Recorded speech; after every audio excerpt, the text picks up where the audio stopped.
और आता है आज के टेस्ट में। पहला क्वेश्चन पढ़ते हैं।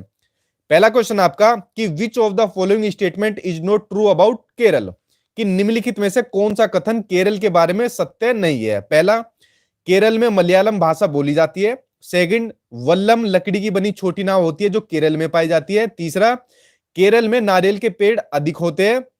या फिर चौथा, भरतनाट्यम नृत्य केरल में होता है। 32 से आंसर आपका क्या होगा? ठीक है, इसमें पूछा कौन सा सत्य नहीं है। इस सत्य के ऊपर मात्रा गलत चढ़ी है, बताइए आंसर अपना। बहुत ही महत्वपूर्ण क्वेश्चन है, ठीक है, वेरी वेरी इंपोर्टेंट लगाना इस क्वेश्चन के ऊपर। यहां से आपके कई क्वेश्चन आपके सीटेट के एग्जाम में पूछे गए जो नीचे आपको ऑप्शन दिए हुए हैं, ठीक है जी।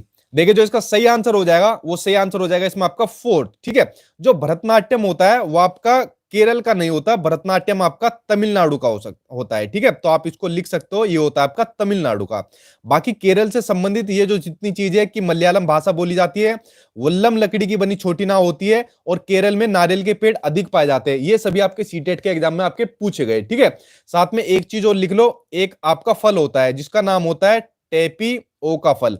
ये आपका टेपियोका फल भी कहां पाया जाता है? ये भी आपका केरल में पाया जाता है, ठीक है। ये आपकी केरल की चीज होगी। एक और चीज लिख लो, आपके एनसीईआरटी में लिख रही है, जितनी चीज मुझे याद आती जाती है मैं बताता जाता हूं। मसालों का बगीचा किसको कहा जाता है? तो देखिए, मसालों का जो बगीचा कहा जाता है वो भी कहा जाता है केरल को कहा जाता है। तो केरल के बारे में जो एनसीईआरटी की किताब में चीजें लिखी हुई है वो सामने आपने स्क्रीन पर आप लोग देख रहे हैं, सभी को देख लेना अच्छे से। चलिए अब देखते हैं आपका question number second. Question number second आपको दिया हुआ है कि निम्नलिखित में से कौन सा अम्ल मधुमक्खी के डंके में पाया जाता है, वो आपको बताना है। Formic acid, acetic acid, ascorbic acid या फिर लैक्टिक एसिड। बताइए सही आंसर आपका क्या हो जाएगा?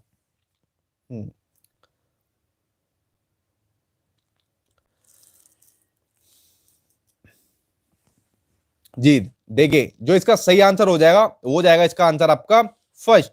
फार्मिक अम्ल जो होता है या जो फार्मिक एसिड होता है वो मधुमक्खी के डंके में पाया जाता है, ठीक है। अच्छा, इसके साथ साथ एक चीज और लिख लो जो आपके एनसीईआरटी से संबंधित है। पहले मधुमक्खी का बताता हूं, उसके बाद कुछ अम्ल का बताता हूं। मधुमक्खियों से संबंधित ये चीज और लिख लो कि मधुमक्खियों के पालन को कहा जाता है एपीकल्चर, ठीक है। ये भी आपका पूछा गया है सीटेट के एग्जाम में, मधुमक्खियों के पालन को एपीकल्चर कहा जाता है। और जो मधुमक्खियां पालन का जो सबसे बढ़िया समय होता है, इसको लिख लो, मधुमक्खियों के जो पालन का सबसे बढ़िया समय होता है वो होता है आपका अक्टूबर से आपका दिसंबर। इस चीज को भी आप लोग लिख लो। ये होगी आपकी मधुमक्खी से संबंधित महत्वपूर्ण चीजें। अब बात करते हैं अम्ल के बारे में। फार्मिक एसिड आपका मधुमक्खी के डंक में पाया जाता है, ठीक है। उसके अलावा फार्मिक एसिड आपके चींटी में भी पाया जाता है, चींटी के डंक में। तो यहां पे भी आप इसको लिख लो चींटी में। उसके अलावा बाकी तीन की बात करते हैं। जो आपका एसिटिक एसिड होता है, ठीक है जी, साथ के साथ लिखते जाइए ना वरना कंफ्यूज हो जाओगे। एसिटिक एसिड होता है आपका सिरका के अंदर, इसको आप लिख सकते हो, ठीक है। उसके अलावा बचा कौन सा आपका एस्कोर्बिक एसिड, ये आपका होता है साइट्रस फल में, जो आपके खट्टे फल होते हैं, जैसे हो गया आपका आंवला हो गया। उसके अलावा बच्चा आपका लैक्टिक आपका एसिड, ये होता है आपका दही के अंदर, इसको भी आप लिख सकते हो। तो देखिए, सारे अम्ल के बारे में मैंने आपको बता दिया, मधुमक्खी पालन का टाइम बता दिया अक्टूबर से दिसंबर, और मधुमक्खी पालन को एपीकल्चर बोलते हैं। तो ये सभी महत्वपूर्ण चीजें थी जो मैंने इस क्वेश्चन के माध्यम से आपको करा दी। चलिए अब चलते हैं अगले क्वेश्चन के ऊपर। अगला क्वेश्चन आपका कि पर्यावरण अध्ययन की पाठ्य पुस्तकों में विभिन्न प्रकरणों में एक खंड करके देखो, ठीक है। एक टॉपिक दिया हुआ है, डू दिस को शामिल किया गया है, जिसका उद्देश्य क्या है वो आपको बताना है, इसका उद्देश्य क्या है, ठीक है। चलिए ऑप्शन पढ़ते हैं। एक सेकंड रुकिए, ये सचिन को थोड़ा ऊपर कर देता हूं। पहला, प्रत्यक्ष हस्तपरक अनुभव उपलब्ध कराना। सेकंड, परीक्षा में निष्पादन को सुधारना, यानी जो परफॉर्मेंस होती है उसकी इंप्रूवमेंट करना एग्जाम के अंदर। तीसरा, वैज्ञानिक शब्दावली की परिभाषा या डेफिनेशन देना। चौथा, घर में शिक्षार्थियों को व्यस्त रखना, बिजी रखना। बताइए से आंसर क्या होगा? और देखिए, जिन बच्चों ने मेरी वो वीडियो देखी होगी जिसमें मैंने कुछ पॉजिटिव और कुछ नेगेटिव वर्ड बताए थे, अगर आपने वो वीडियो देख ली ना तो आप पेडागोजी को आंसर देखते सोल्व कर दोगे। देखो कैसे मैंने आपको बताया था। मैंने आपको क्या काम कहा था कि जिस भी ऑप्शन में आपको प्रत्यक्ष हस्तपरक अनुभव मिल जाए, यानी हस्तपरक अनुभव, हैंड्स ऑन एक्टिविटीज देखने को मिल जाए, वो ऑप्शन आपका हमेशा सही होगा। जब बच्चा अपने हाथों से अपने खुद से करके चीजें सीखता है, वो आपका हमेशा पॉजिटिव आंसर होगा, ठीक है। मैंने आपको बताया था जिस भी ऑप्शन में आपको परीक्षा में परफॉर्मेंस की बात आ जाए, नंबरों की बात आ जाए, उस ऑप्शन को आप देखते ही गलत काट देना, ठीक है। यहां पर आपको परीक्षा दिया हुआ है। जिस भी ऑप्शन में वैज्ञानिक शब्दावली यानी जो साइंटिफिक मेथड्स होते हैं, टेक्निक्स होती है, टर्म्स होती है, उस ऑप्शन को देखते गलत काट देना। इसका साथ में एक और भाई साहब बताया था डेफिनेशन सिखाना, याद कराना, तो दो दो नेगेटिव चीज एक ऑप्शन में आई हुई है, तो इसको 2 बार गलत काट देंगे, ठीक है। और घर में शिक्षार्थियों को व्यस्त रखना, ये तो वैसे ही नेगेटिव आपका, ठीक है। तो आंसर जो इसमें सही हो जाएगा वो जाएगा आपका पहला सही हो जाएगा, ठीक है। हैंड्स ऑन एक्टिविटीज या हैंड्स ऑन एक्सपीरियंस, ये आपका हमेशा पॉजिटिव होता है। चलिए अब चलते हैं नेक्स्ट क्वेश्चन के ऊपर। उस वीडियो को देख लेना, आपकी पेडागोजी भी आपकी चुटकियों में हो जाएगी, ठीक है। क्वेश्चन भी तो आपको देखने को जरूरत नहीं पड़ेगी किसी किसी में तो आपको।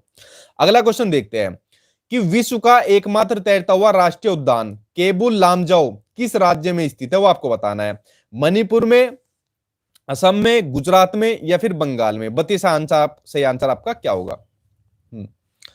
अच्छा, जितने भी राष्ट्रीय उद्यान है मैंने एक वीडियो के अंदर आपको सारे बता दिए थे, और उसके अलावा आप लोग वरना जो मैंने अपने सीटेट के नोट्स बनाए उसके अंदर तो सारा मटेरियल डाला ही हुआ है, वहां उन नोट्स के अंदर सारे A to Z राष्ट्रीय उद्यान बनाए हुए हैं, वो तो आपको कंप्लीट ही दिया हुआ है मैंने नोट्स के अंदर, ठीक है। तभी तो कहता हूं अलग से कोई बुक परचेज नहीं करनी, अगर आपको लगे तो मुझे पकड़ लेना आगे कि बुक की जरूरत है जी। देखिए जो इसका सही आंसर हो जाएगा वो सही आंसर हो जाएगा इसमें आपका फर्स्ट पहला, ठीक है। जो केबुल लामजाओ है राष्ट्रीय उद्यान जो है एकमात्र तैरता हुआ विश्व में, वो आपका मणिपुर में। बस इसके अंदर यही ध्यान रखना है, एक ना एक राष्ट्रीय उद्यान पूछ लेता है, इसलिए सभी राष्ट्रीय उद्यान को कर लेना और किस स्टेट में पड़ता है ये भी कर लेना।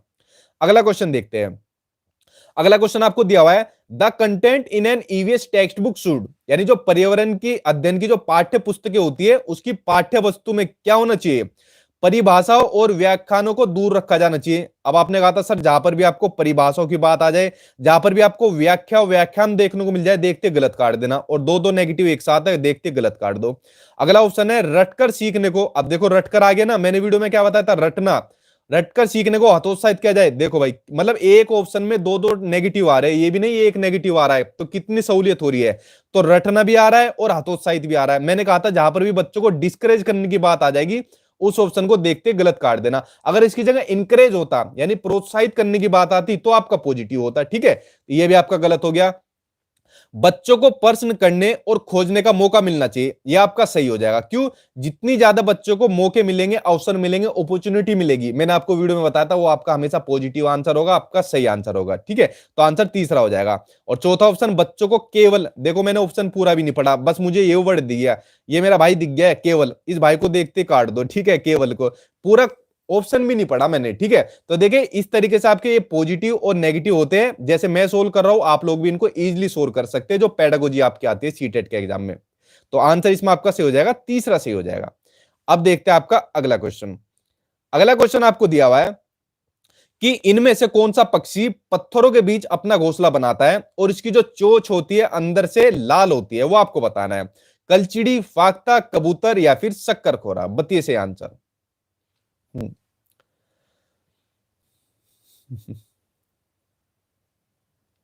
देखिए जो इसका सही आंसर हो जाएगा वो सही आंसर हो जाएगा इसमें आपका फर्स्ट, कलचिड़ी हो जाएगा। फाख्ता भी आप लोग लगा रहे हो, ये क्वेश्चन 2-3 बार करा देना आपको तो रिपीट हो गया, मतलब आपकी जुबान पे ये रट गया। फाख्ता नहीं होता भाई आपका, कलचिड़ी होता है और उसकी चोंच अंदर से लाल होती है।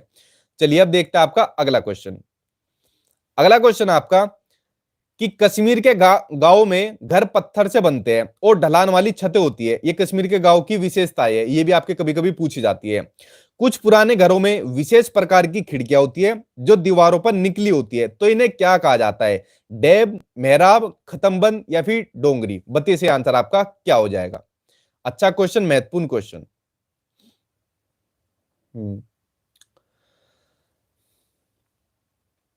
देखिए जो इसका सही आंसर आपका हो जाएगा, इसमें कंफ्यूजन भरे ऑप्शन है आपको, ठीक है। देखो आंसर आपका सही हो जाएगा, फर्स्ट सही हो जाएगा, पहला सही हो जाएगा। जो दीवारों पर जो निकली होती है ना, विशेष प्रकार की खिड़कियां होती है जो दीवारों पर निकली होती है, उन्हें डैब बोलते हैं। अब मेरे पास फोटो नहीं है वरना मैं आपको दिखाता। उसके अलावा जो मेहराब होता है, मेहराब होता है जो घर, आप चाहे इसे लिख सकते हो, जो घर के अंदर गेट हो गया या फिर गेट के अलावा जो खिड़कियां होती है उसके अंदर जो सुंदर डिजाइन होते हैं उसको बोलते हैं मेहराब। और जो खत्मबंद होता है, इसको लिख लो, ये इंपोर्टेंट है। जो आपका खत्मबंद होता है, खत्मबंद पता है आपको क्या होता है? एक नाव होती है, इस नाव को भी लिख लो क्योंकि आपके एनसीईआरटी में दी हुई है, ठीक है। इस नाव का नाम है डोंगा नाव। पहले समझना जो चीज मैं आपको बता रहा हूं, ये एक नाव होती है जिसका नाम होता है डोंगा नाव, ठीक है। इसकी छत के डिजाइन को बोलते हैं खत्मबंद। जो छत का डिजाइन होता है उसको खतमबंद बोलते हैं। और जो आपकी डोंगा नाव ये होती है, ये डोंगा नाव होती है आपकी डल झील में। ठीक है, ये चीज भी आपके एनसीईआरटी में लिखी हुई है। डल झील में डोंगा नाव होती है। अगर कहीं आप लोग कभी घूमने जाओगे तो इस नाव के अंदर कई सारे कमरे, रूम बने होते हैं, मतलब एक तरीके का घर जैसे बनी होती है, डोंगा नाव होती है। तो आप लोग समझ गए खत्म के बारे में, यानी जो जो डोंगा नाव होती है उसकी छत के डिजाइन को कहते हैं। और डोंगरी तो भाई आपकी भाषा होती है, कश्मीर की जो भाषा है उसको डोंगरी कहते हैं। ठीक है, चारों चीज आपको समझ गए जो मैंने आपको बताई। आंसर इसमें आपका सही हो जाएगा, पहला सही हो जाएगा। चलिए अब चलते